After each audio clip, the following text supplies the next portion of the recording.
Tao overflows. Man is discontented.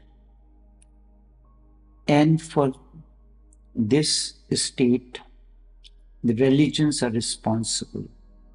All these religions go on giving hope to man.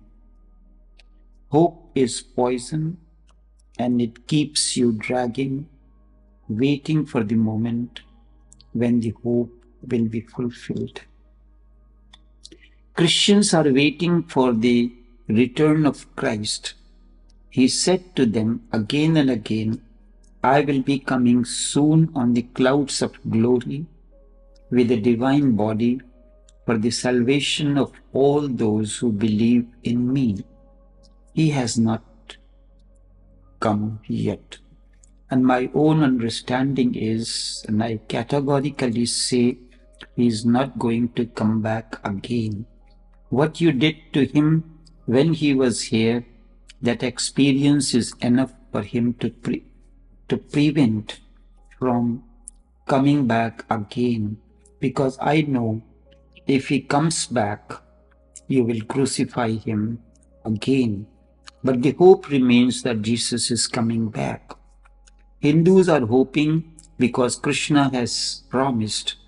All these prophets go on promising.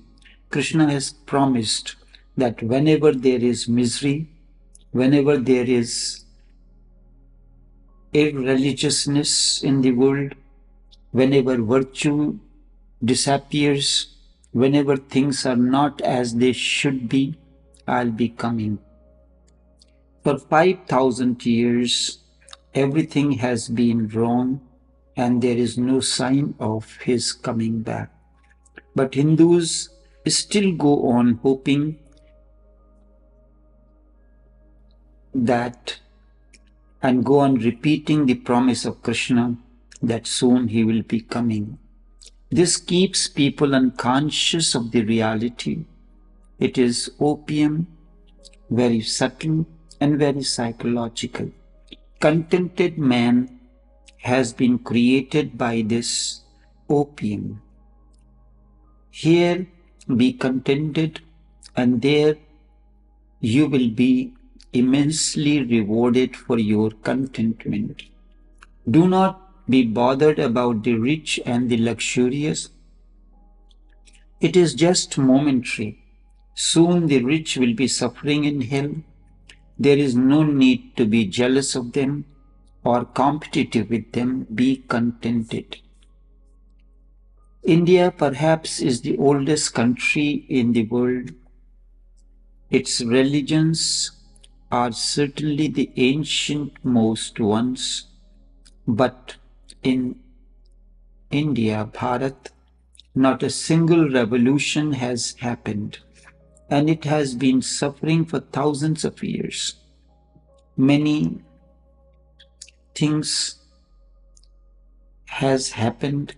It has been living in a constant nightmare, but there is a hope that the Hindus are the privileged people of God. And this is the only momentary life. The suffering is just a test of your faith. Once you have passed through the test, all the joys of heavens are yours. That is why I again and again repeat, I do not want the contented man. This is false, sick, retarded, and believing in lies. I teach contentment of a different nature. And the basic principle of contentment is to drop ego. Once ego is dropped, contentment happens. Do not think for a single moment to be or not to be. Just not to be is the rule. What have you gained by trying to be? Just for a change, try not to be now and you will be amazed. The moment you are not, there is contentment, there is silence, there is beauty, there is bliss. Meditation is only a methodology to make you aware that your only disease and the problem is ego, and your only health is egolessness. All ailments come because emerge out of ego. The discontented man is suffering from ego. He is comparing his ego with that of others. Somebody is more beautiful than you, is stronger than you, richer than you, and more powerful as well. All around there are people who have something which you do not have. You have to compete against the whole world by any means, right or wrong, but you have to reach to the top.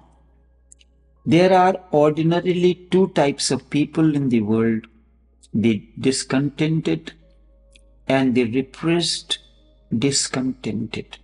I need the third type of man to evolve, the man who is egoless. Hence, he cannot be discontented.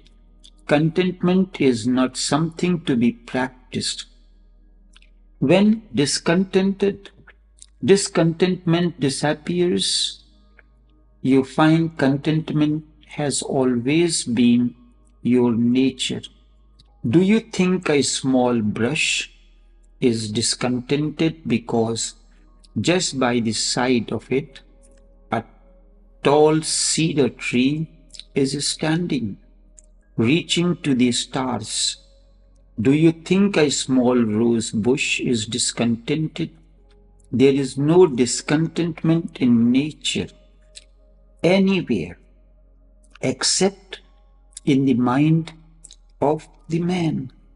It has been created by the politicians, by the priests, by the educationalists, and every child is told to come first. Every child is told to reach to the highest position.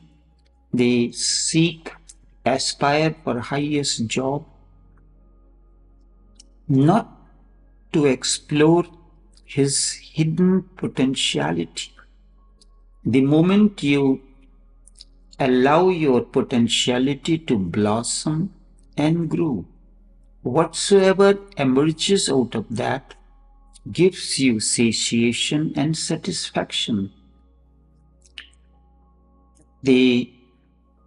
But when you are imposing something on you because of ego, then discontentment comes.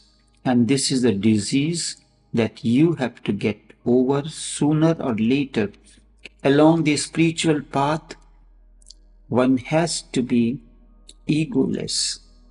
The moment ego vanishes, you cannot drop it, it drops out of its own. Once there is an understanding, then it drops on its own.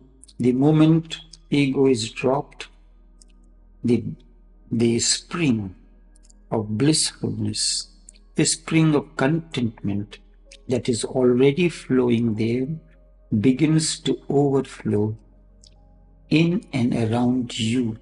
Life attains meaning and you are blissful each moment. Enough for now.